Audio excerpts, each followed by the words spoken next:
Good evening. This is Peter Lorre. People have many different ways of spending their spare time. Some collect stamps, others build model planes and ships, and there are a couple of people we know whose hobby is murder. No, they don't indulge themselves, but they track down the ones who do, as you hear tonight, in a mystery playhouse.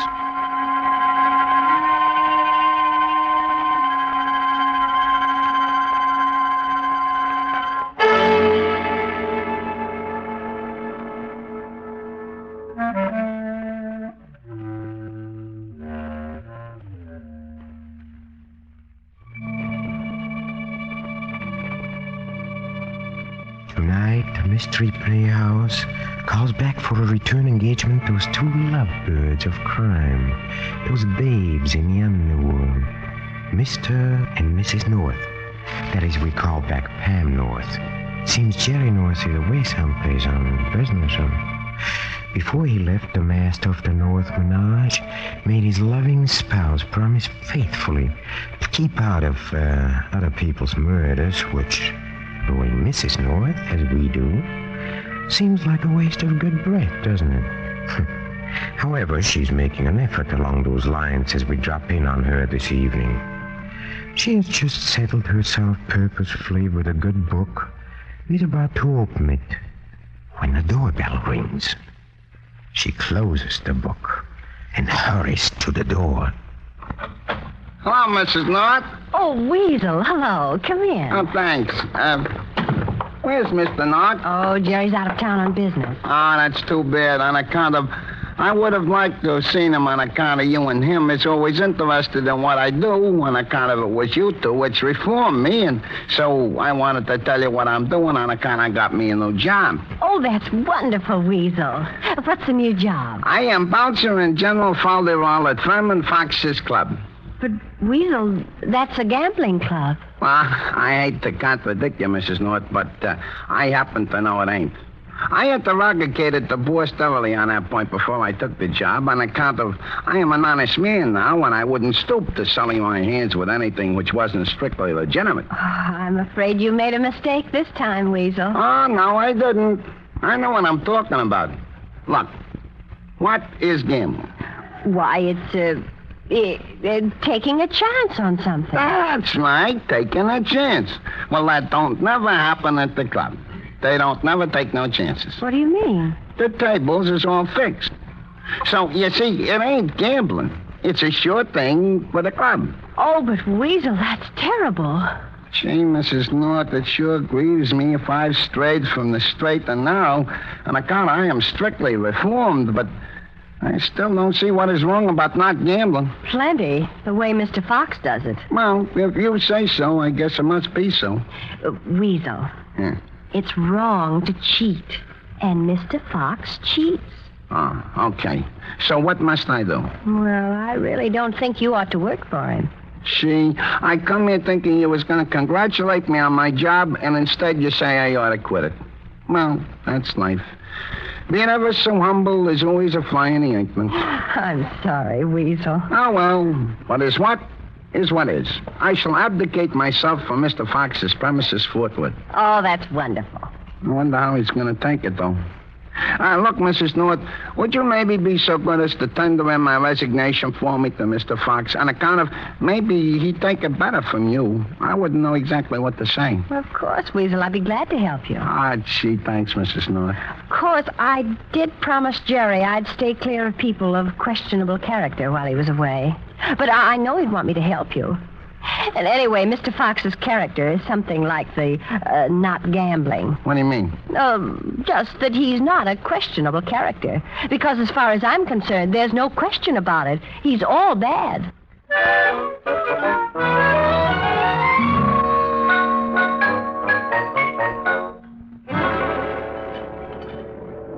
Hello, Weasel. Hello, Mr. Crane. Mr. Crane, may I present Mrs. North? Oh, how do you do? How do you do? Mr. Crane manages the club. I see. Mr. Crane, is Mr. Fox here tonight on account of me and Mrs. North has some business to conclude with him? He's upstairs in his office. Oh, good. Come on, Mrs. North. Let us proceed thenceforth. All right, Weasel. Oh, wait a minute. Who is this coming toward us? Oh, that's Mr. Lawson, one of the regular customers. Does he always have a gun? Huh? All right. Stay where you are, all of you. Don't move or I'll shoot. Why, what's the idea, Terry? The idea is I'm going to put an end to this dirty racket you've been running. What do you mean? I mean, I've lost over $5,000. 3 nights in a row now, and I don't like it. Well, I can't help it if you've been having bad luck. Luck. Don't hand me that. The tables are fixed. You know they are. Now, please, don't make a scene. Don't make a scene, he says. My friend, you don't seem to understand. I'm going to kill you. No, Terry, wait. You shouldn't do that, Mr. Lawson, on account of it ain't right for people to kill people, is it, Mrs. North? No, it isn't. You keep out of this. But it ain't. Just suppose everybody went around killing everybody. Why, pretty soon there wouldn't be anybody left, and then where would you be? Please, Terry, give me a break. I'll give you a break, all right. Like you gave me at the tables. But if you're mad at the club, Mr. Lawson, you'd ought to rather shoot Mr. Fox instead of Mr. Crane on account of he owns the club. And on second thought, you hadn't ought to hit him either, or kill him either, on account of you hadn't ought to kill nobody. I told you to keep out of this. Now, wait a minute. I resent your tone of voice. Look, if you want trouble, too, you'll get it. Now, look, don't point that gun at me. Look out, Weasel. Damn that gun! Good work, Weasel. You knocked him out. Yeah, but he got me. Oh, Weasel. It's okay, Mrs. North. It's right that I should go like this. I've been a bad man. But you can remember, I died saving somebody else. Mr. Crane, where's the telephone? We've got to get a doctor. Okay, right away. It's too late. But don't worry. I die happy. Weasel. Wait a minute. Look. Huh? That table. See there with a hole in it? That's where the bullet went. You're all right. He missed you. He missed? You mean... Well, how do you like that? And I was already hearing pretty music. Oh. Well, that just goes to show you can't always believe what you hear.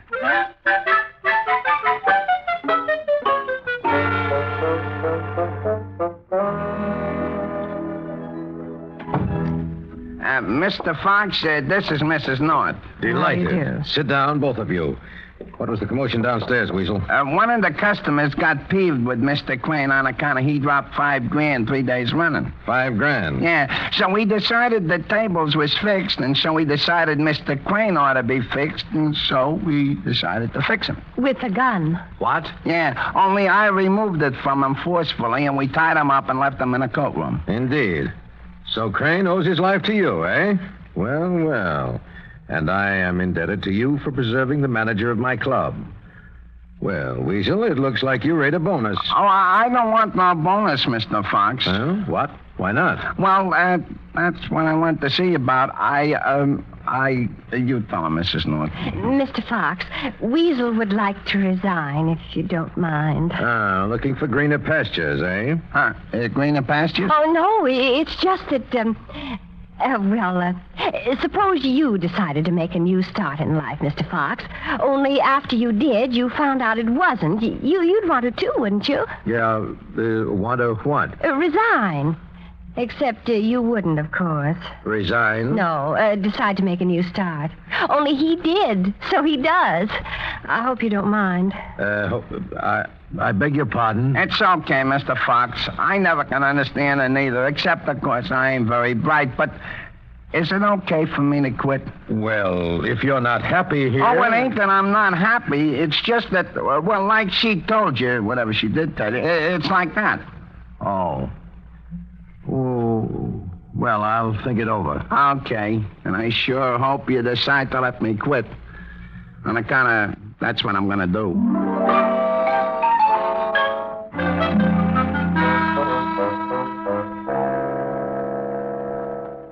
Well, here's the coat room. I'll go and see how Mr. Lawson is. All right. But where's Lulu, the hat check girl? I told her to stay here and watch Mr. Lawson and holler if he tried to get away. There she is, Weasel. Where? On the floor. No, that's Mr. Lawson. We left her.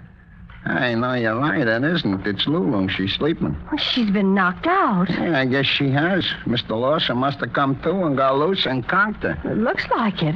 Come on. We gotta warn Mr. Crane. All right, Weasel, but how about Lulu? Oh, I think she'll be okay. But Mr. Crane won't if Mr. Lawson gets to him first.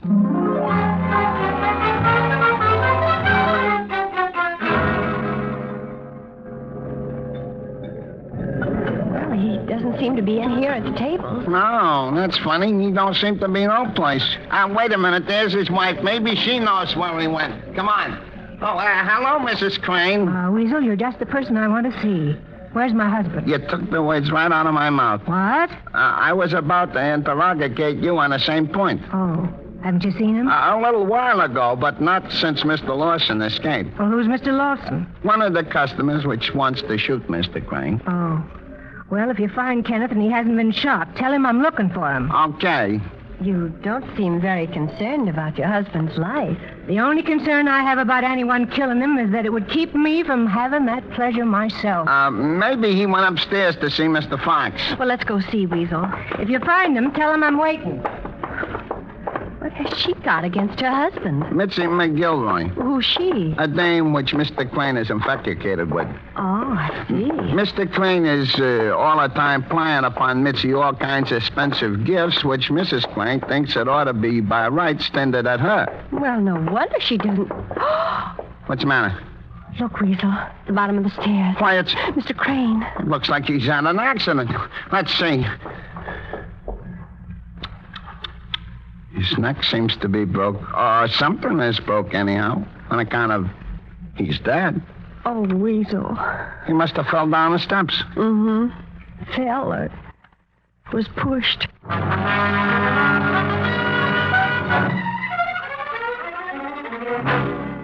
Gee, Mrs. Crane will be sore on account of somebody spoiled the fun. Unless she's the one who killed him. Oh, she didn't do it. What makes you so sure, Weasel? On account of the way she talked. If she had just killed him, she wouldn't say she wanted to kill him on account of that would make her liable to be suspicious. That's sound reasoning, Weasel. Unless that's just the way she wanted us to reason. What's going on here? Oh, Crane. Is he dead, Weasel? Oh, hello, Mr. Fox. Yes, he is very dead. Well, what happened? Did Lawson get away? Yes, Mr. Fox, but I'm not so sure he's the murderer. Why not? Well, he made quite a scene when he threatened Mr. Crane. Practically everyone in the club noticed it. And they'd know that if Mr. Crane was killed tonight, Mr. Lawson would be suspected. I see. So you think? Any enemy of Mr. Crane might have taken advantage of Mr. Lawson's threat. Yes, quite possible.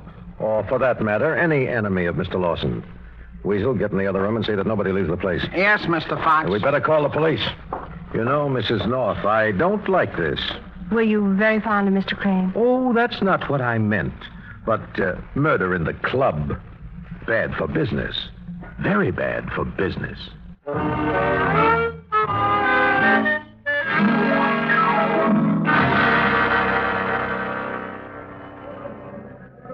Well, the police should be here pretty soon. Yes. I suppose, Mrs. North, you feel it's your duty to tell the police about my little chat with you. Well, naturally, Mrs. Crane. Yes, of course. You're just the type.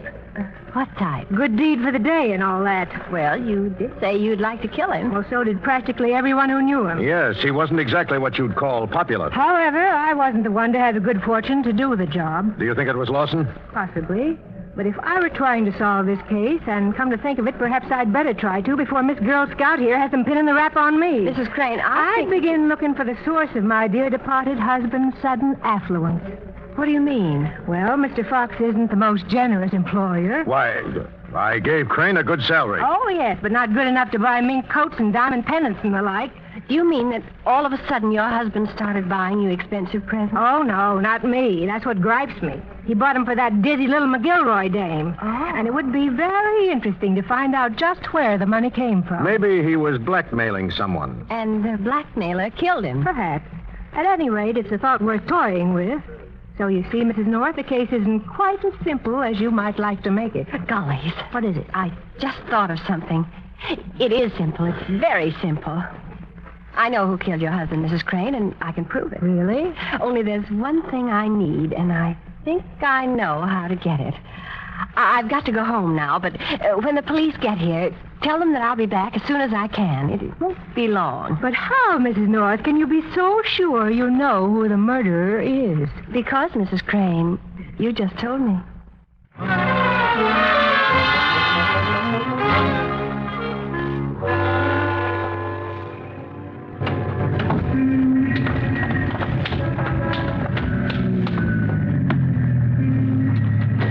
All right, this is it, men. Now we can... Oh, oh, dear, I might have known. I might have known. Oh, hello, Sergeant Mullins. Mrs. North, as I live and breathe, although I sometimes wonder if it's worth the trouble. What are you doing coming out of a building that a murder has just been reported in? I was just Never mind that. What's more to the point, what were you doing in there? Well, Never mind that either. By now I know that where there's a murder, there's a North. So I might just as well accept it and let it go at that. Well, I can't stand here talking to you. Someone might see me. What's wrong with that? It'll spoil my plan. Oh, you have a plan already? Well, naturally. So I'd better get going, Sergeant. All right, I'll take you. Where to? Oh, but you have a job to do here. I'll send the boys in, but I'll go along with you. Oh, but Sergeant Mullins... Mrs. North, when a Mullins makes up his mind, it's as good as made up. Okay, boys, go on in and get started on the routine. I'll be back as soon as I can. But first, me and Mrs. North are going for a ride. Get in, Mrs. North. Well, all right. That's the idea.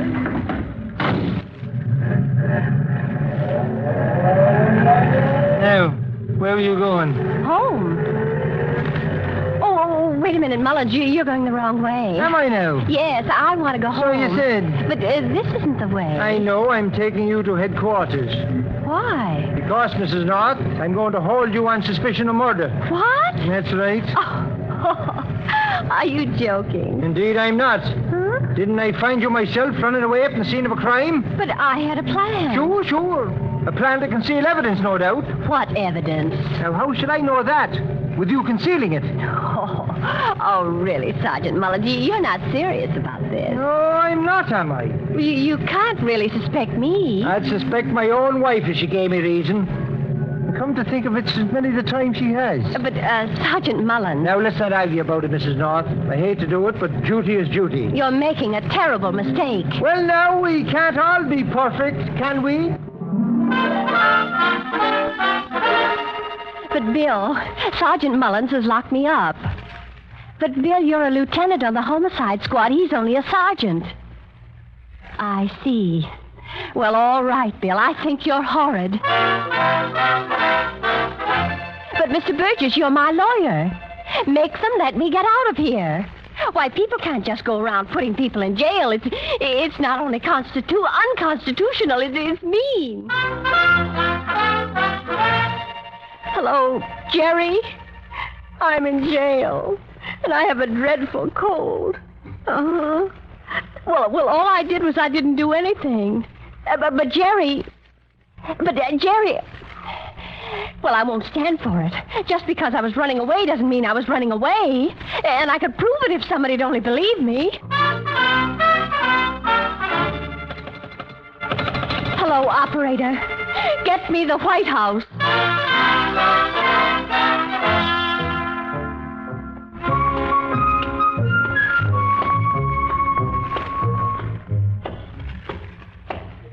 Hello, Mrs. North. Oh, hello, Weasel. How are you? As well as can be expected after a night in jail, I guess. Weasel, I want to get out of here. It's a cinch. I got a hold of Jigger McFidget. Who? Jigger McFidget. He's the mouthpiece which always spun me before I was reformed. He's hot stuff on them habeas corpus and stuff like that. Oh. So don't worry, he's fixed everything. You mean I'm to be released? That's right. Oh, Weasel, I could kiss you. See. Here comes the tank cook. Tank cook, unhand this woman for me. Mrs. North, you are a free woman of the world. Gee, she did kiss me.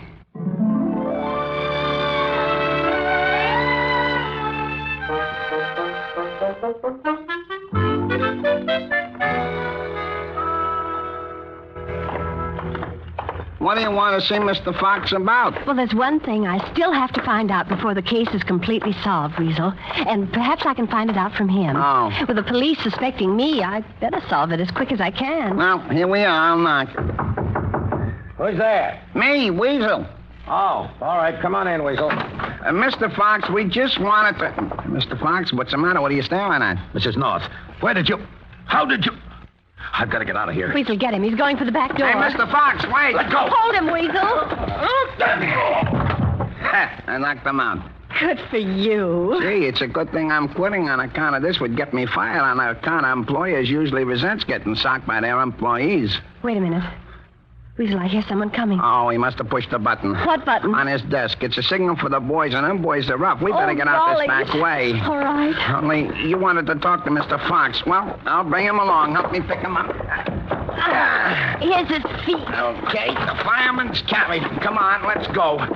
Quick, down these stairs. All right. I wish Mr. Fox didn't eat so much. He's heavy. Oh, here comes the boys. Oh, golly. They're shooting. Hurry, Mrs. North. The door to the back alley is right ahead. Keep going and keep praying.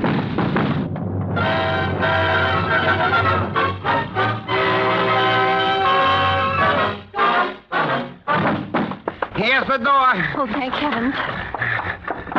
There's a cab at the head of the alley. Good, we'll try and make it. It's hard carrying Mr. Fox. Can I help you, Weasel? No, just keep going. Oh, here they come. And here we go. Get in, Mrs. North. Start moving. Drive it quick.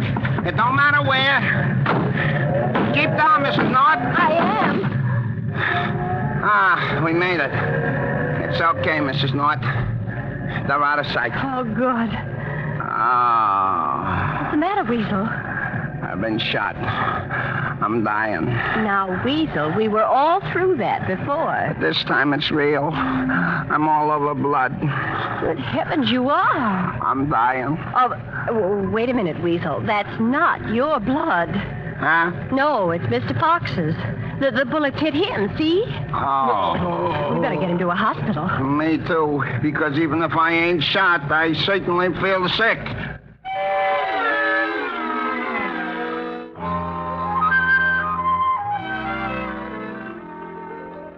Maybe I should have stayed at the hospital. I still don't feel so good. Well, come on in, Weasel, and I'll give you a nice cool drink. Okay, thanks. Go on into the living room. I'll be right in. First, I want to call the hospital again and see if Mr. Fox has regained consciousness again. All right. I think I better lie down on account of I can't stand so good. Well, you can stretch out on the sofa. No, I can't. Why not? Because somebody's on it already. What? Who? Mr. Crane's wife. Well, what's she doing here? I don't know. Well, why don't you ask her? I can't. She's dead.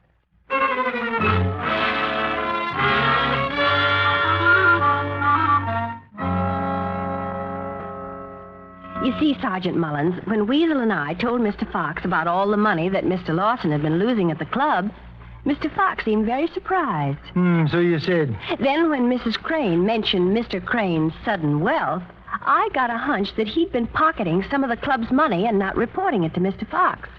And when Mr. Fox found out about it, they had a fight, and Mr. Fox killed Mr. Crane. And so you say you know the murder and run out, hoping Mr. Fox will follow and try to shut you up. And that would give him away. Yes.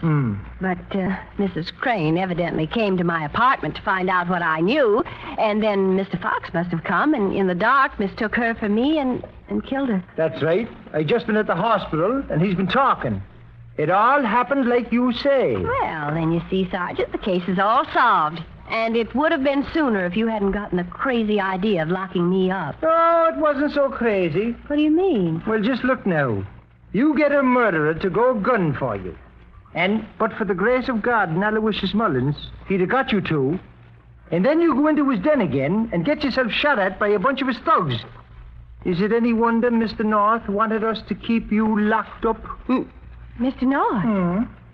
Do you mean that Jerry, that he... Yes. He tells us if we find you mixing in murders while he's away, to lock you up. And a good idea that's his, too. Of all the nerve. I'll never speak to him again as long as I live. Oh, just wait till I see him. I'll tell him a thing or two. I won't forget this ever. Of all the low, mean, rotten, sneaking... just a minute, Sergeant Mullins. Hello? Oh, Jerry. Now, listen here, Gerald North. If you think I'm going to stand for your... What did you say? You are... Sergeant Mullins is coming home. Oh, yes, darling. Oh, please hurry. I've missed you so much. Of course, darling. Oh, wait a minute, Jerry. Did you say something, Sergeant Mullins? Oh, I was just talking to myself. Love ain't blind, I was saying. It's dumb.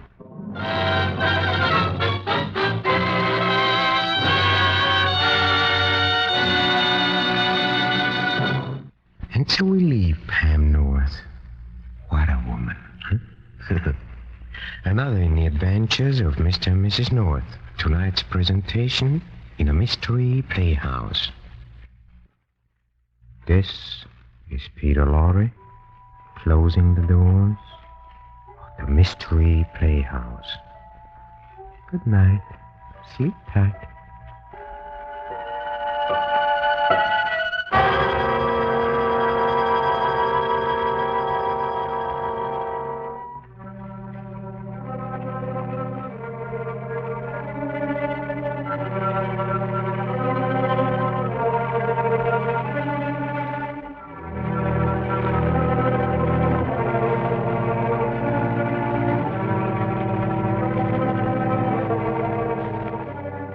This is the Armed Forces Radio Service.